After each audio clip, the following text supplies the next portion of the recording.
rintangan segudang kiamat minyak RI di depan mata.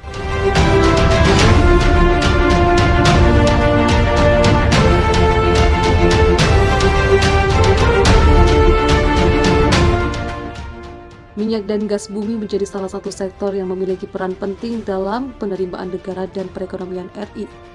Namun sayangnya kini tren produksi migas, khususnya minyak RI terus menurun dari tahun ke tahun. Begitu juga dengan upaya dalam mendorong produksi migas nasional, segudang masalah menanti di depan mata.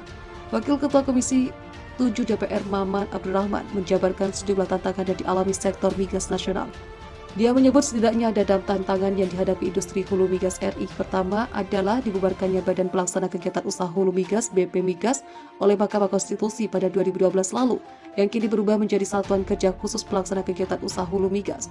Hingga kini belum ada kepastian undang-undang yang mengatur kelembagaan pengaturan hulu migas nasional.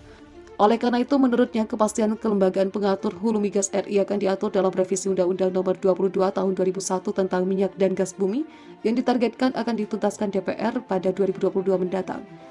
Migas ini masih menjadi backbone pendapatan negara. Migas ini adalah backbone pendapatan di luar sektor pajak. Kalau diproduksi nasional kita naik, pendapatan negara akan naik. Kalau turun, maka pendapatan juga turun. Paparnya dalam 2A International Convention Indonesia Upstream Oil and Gas 2021. Setelah BP Migas dibubarkan, menurutnya daya tawar dari sektor migas menjadi lemah. Kondisi ini berdampak pada penurunan minat investor untuk masuk ke industri ini. Jadi pasca dibubarkan BP Migas menjadi SKK Migas bergaining position, industri migas lemah, ucapnya. Masalah lain yang dihadapkan sektor ini adalah produksi migas yang semakin turun. Menurutnya perlu optimisme dalam mengejar target produksi migas RI, karena jika diproduksi terus turun, maka pendapatan negara juga akan turun. Di tengah produksi yang terus menurun, di sisi lain tidak ada penemuan cadangan baru, padahal industri migas nasional juga akan menghadapi tantangan global di depan mata, yaitu transisi energi menuju netral karbon atau net zero emission pada 2060. Dengan target netral karbon ini, maka artinya pada saat itu datang produksi mampu konsumsi energi fosil, termasuk migas, akan dikurangi signifikan.